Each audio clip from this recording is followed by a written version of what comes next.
It's time to break down the biggest stories of the day. This is the top 3 stories of the day on KSLSports.com. 97.5 The KSL Sports Zone. Jake and Ben, 97.5 The KSL Sports Zone. Want to remind you about our friends at University of Utah Health. Hope is in our DNA. Learn more at uofuhealth.org. Time for the top 3 stories of the day. KSLSports.com, brought to you by J. Brooks Jewelers. Cherish your love with J. Brooks Jewelers. Explore their expertly crafted engagement rings made from the finest materials. J. Brooks Jewelers. All right, Christian, where do you want to start today? Number 1, BYU back in Provo tonight. They are going to host UCF. They have a real chance to end the season with some momentum, which is the advantage of getting a big win like they had over Iowa State. You start to develop a new identity, and you have to pivot, and you have to pivot quickly. It's hard to pivot when you don't have good players. The nice thing that Kevin Young has is very good players. Between A.J. DiBonsa and Rob Wright, you've got a good starting point, even if you don't have arguably your second or third best player out there in Richie Saunders. So that's not a bad place to start. And they have some pieces that really work. Kava Kate, I think, is a very good player. I don't think he's had a particularly great season. I think they can get more out of him, and you're going to need to get more out of him if you want to make a run. But they do have the ability to build momentum, which, as we know, is one of the more important things when we talk about March basketball. The idea of playing for seeding is always kind of silly. And but how much – let me put it this way. I'm not sure how much these games here at the end of the season matter that much. I mean, BYU needs to beat UCF probably. You don't want to look – you got to beat the teams you're better than, certainly. But I think what BYU could really do for itself is beat another good team in the Big 12 tourney. I think that's really the next opportunity for BYU to, quote-unquote, do something about their seeding. Because I don't know how much a home game over UCF is really going to make or break you in the long term, right? But if you can, depending on what the draw is, and I haven't looked at what it would be, but if you can get another Iowa State win, or you can get another one of these, top, because how many Big 12 teams are going to make the tournament? 7? 7, 6? Something like that, yeah. If you can get another win over a tournament team, let alone maybe a top team in the league, I mean, I think then you can really turn some heads. Does that make any sense? Which I think you can get to your point because you have 2 of the best players in the league on your team. And basketball is 5-on-5. So if you got 2 of the 5, you're doing okay. What I would worry about, and it's just the nature of it, is Kevin Young is now having to play his March rotation in February. And that could be difficult. What you don't want is at the end of this long run, and I know the college basketball season is not as long, but you can go back and look at Ace Bailey's numbers last year. Like, the first 20 games of the season, he was fine. The last 17 games of the season, he was awful. His legs were totally gone. What you can't do is burn out A.J. DiBonsa. Now, he is so advanced physically, and his body's not completely filled out, but he's so much more athletic than everybody else on the floor. I suspect he'll be able to get through some of this difficult stretch he's going to have to push through, but I hope he's not exhausted because he's trying to account for everything Richie Saunders no longer offers the team. That would be difficult. He'll be fine. I don't know. He might not be. I hope he is, though. So if you can find opportunities to not play him 40 minutes a game, because, I get why they wanted to beat Iowa State. I get that they needed a signature win. I get that they needed to teach this team that they should still believe in themselves without Richie Saunders.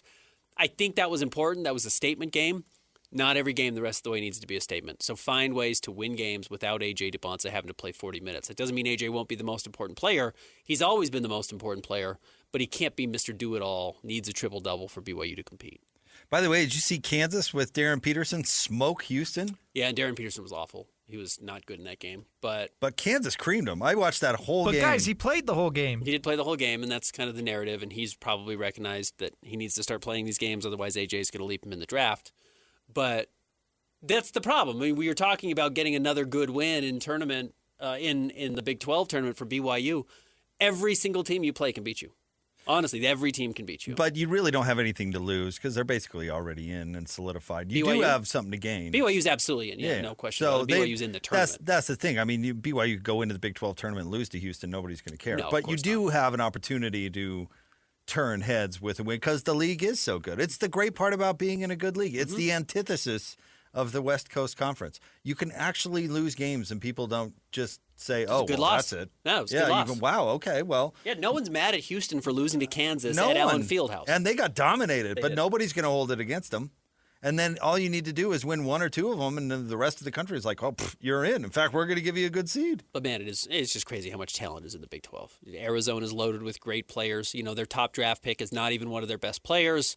Fleming's obviously at Houston is incredible. Darren Peterson's probably the number 1 overall pick at Kansas. JT Toppin getting hurt really stinks, but there's great players all over.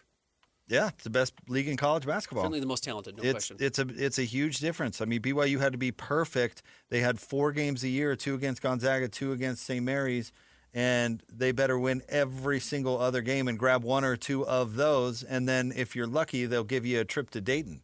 Right. Welcome in. Brutal. Yeah, horrible. Brutal. Now you can go through conference. You can win some, lose some, up and down, get a big win over Iowa State. I mean, everybody's already, Ben just said it. They assume you're in. Even Utah State's kind of fighting to get in. Right. They're going to have to continue to prove themselves. Yeah. All right. What's next? Number 2, guys, this is not a joke. The Salt Lake Bees just put out a press release announcing they have a new alternate identity as the Utah Dirty Sodas. Every Wednesday, they will play as the Utah Dirty Sodas, and I should say every Wednesday home game. Yes, obviously this is marketing. This is a company that is paying to be the Utah Dirty Sodas. The weird thing is Swig, who is the Utah Dirty Soda sponsor, is owned by the same company that owns the Bees. Uh-huh. So they are just, it's like if they were to say, I know they've sold other car dealerships, right? But it's like, we're the Larry H. Miller dealership Wednesday night. That's what we are. We're the car dealers. It's like, you own that company. Well, I mean, it's not. But Larry H. Miller car dealerships were basically the title sponsor of the Jazz Forever. This is not. They were, but they didn't wear an alternate jersey. No. I'll get to that in a second. But having an internal sponsor like that is not abnormal. Like that? In fact, it's a huge positive for them. Yeah, right. It is. They keep it internal, and there's a reason. Well, anyway, we don't have to get into the history of the Miller Company, but it is part of the reason they're very successful. So, it's the reason billionaires buy newspapers. Yeah, right.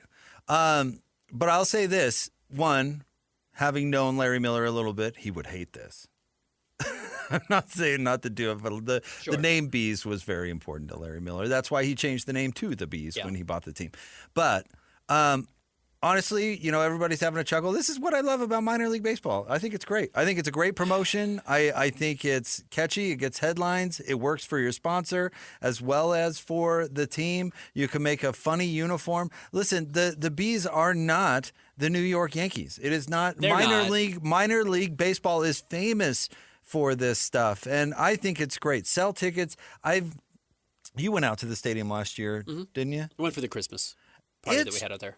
Gorgeous. It is cool. It is gorgeous. But you know what it is? And it's not in the same place as the baseball park has been for the previous, if you count Dirks Field, like 100 years. I mean, you've got to get people, you've got to get noticed, you've got to get people out.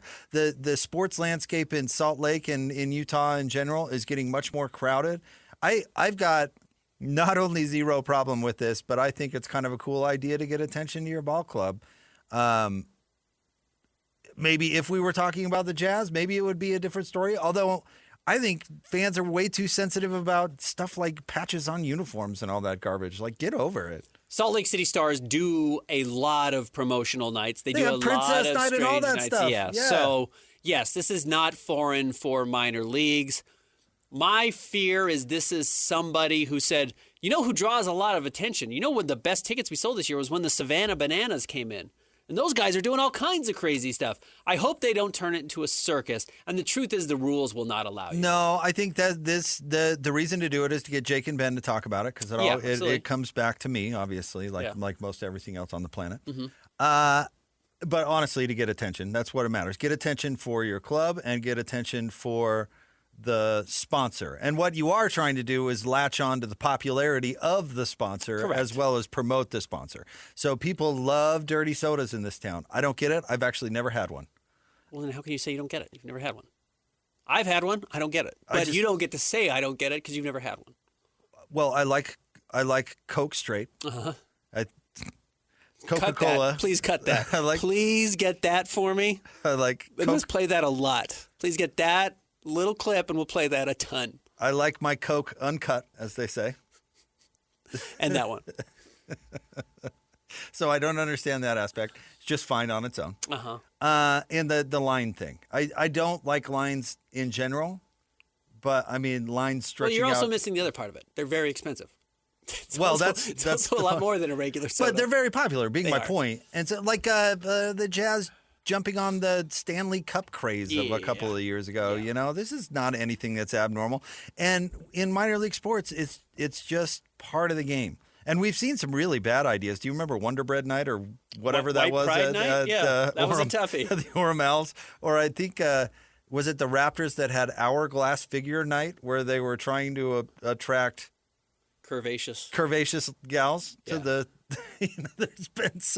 there's been some serious misses, but it's also the reason that the Bees with their new stadium wanted to up the food, and man, it's so convenient if you get concessions. Like it's a new world over there on how to get your hot dogs and such. It make it so easy. El Mencho, you have a dirty soda thing that you like? Yeah, I got a go-to order. What's your order? They call it the pineapple upside down cake. It's a Dr. Pepper with cherry and pineapple. Okay. Really good. There you go. What does it set you back? $70. Oh, like $3.50 maybe. I don't go too often. I will say this. I do think this is more about the baseball team and drawing attention to the baseball team than it is to drawing attention to dirty sodas. Well, you hope it's both, because that's the idea of That's good the promotions idea. is get attention for both. That's the whole point. You're trying to get people to go to your baseball games Yeah. by using swig. I don't think you're trying to necessarily sell swig by going to a baseball game. A little hand in hand, sure, but you're trying to draw a fan of pineapple upside down cakes to go to a baseball game that they might not otherwise go to. The New York Post is going to write about this. Yeah, absolutely. Like it's great for Swig because they're going to get national coverage for their brand. And I don't know how much Swig is trying to grow. I have no idea, but I'm sure it's not bad for that. Yeah. You know, national outlets will pick this up as, hey, silly news of the day. You know how Utahns love their dirty soda? Well, check out what their AAA team is doing. Yeah. Like, it's absolutely mutually beneficial. It is, but I think this is going to do more to help the baseball team than it will to help Swig. Maybe, but who cares? Yeah, right. Who cares? It's a win-win for them because, again, it's internal advertising. Absolutely. They're going to pull, I don't know what the capacity of that stadium is or what percentage they drew last year or whatever, but the idea is every Wednesday, thousands of people are going to be sitting in front of your product or maybe they get bozos like me who've never done it before because they don't want to wait in line. Although what Christian just described there sounded like a lot of sugar. Well, duh. Yeah, that's what it is. Yeah. Like an incredible amount of sugar. That's the high you're getting. It's not your uncut, whatever you prefer. It is absolutely a different white powder. Because they know, like Coke straight. I like my sugar. Coke uncut, as they say. Pure sugar. Because uncut Coke has a lot of sugar in it already, right? Yeah, that's all it is. It's basically just a can full of sugar. Yeah, and the caffeine helps a little, but the immediate impact is the sugar. Carbonated water, sugar, little but caffeine. you squeeze a couple of pineapple squirts of syrup in there. Like if you followed the daily allotment, like you couldn't have any sugar for another month. Correct. Yeah, I'm not a sugar guy. So again, El Mencho likes to cut his Coke. I didn't think that would happen. I didn't think that would be true about you. Oh, yeah. All kinds of stuff. But anyway, I think it's a great idea. Good for the Bees. I hope it works out for them. Yeah. What's next? Number 3, the Utah Mammoth just announced they are recalling Dmitri, Simashev, and Maveric Lamoureux from the Tucson Roadrunners. I think they got sent down a little bit during this break to go and play with the Roadrunners, and now they're going to come back for this push run. We will see, actually, when they're back in action tomorrow night, right? Wednesday night they're back in action. I suspect Clayton Keller will be at the State of the Union tonight. We'll see. We'll see what ends up happening, but I know that ended up being a little controversial, understandably, but they are back in action tomorrow. We'll see who's still on the roster. Been a break. That's been a long time. I know. 3 weeks off is a very long time. When did Cole tell us? Was it last week that they all came back to the facility? Mm-hmm. So you would guess that the Bear is keeping them sharp. But they were playing well going into the break. That was the big risk, right? Is you come back cold and you don't know if you can continue that momentum. Because it had gone from if they make the playoffs to, well, the advantageous matchups. Yeah. You don't want to take a step backwards, obviously. The nice thing is, the player who played the most was Olli Mata. Olli Mata played quite a bit for Finland and ended up winning a bronze medal. Very cool for him. We haven't talked about him probably enough. JJ Peterka played for Germany, but Germany didn't advance all that far. Clayton Keller certainly was in the tournament the whole time, didn't play a lot, and Vejmelka never played. So, the bodies actually should have gotten a little bit of rest, even if they were able to stay fresh. Well, you hope veggies stayed away from the pasta over there. You need to stay svelte. I hope he took advantage of his time, though. Hope he got to enjoy it, at least a little bit. You can't come back with all that linguine weight, though. You're right. It's tough. Can't carry that back. Stuck with the veggies. He didn't play. Yeah. Sat back. Let's give away some Jazz tickets. It's a Tuesday after all. Jazz Ticket Tuesday. Caller number 12 right now, 801-575-ZONE. We're hooking you up with a pair of tickets to go see the Jazz and the Nuggets March 2nd at Delta Center starting at 7 o'clock. Caller 12 right now, 801-575-ZONE. Cacio Pepe, what do you think he was eating? More said next. linguine? 97.5, the KSL Sports Zone. I like Coke straight. I like my Coke uncut, as they say.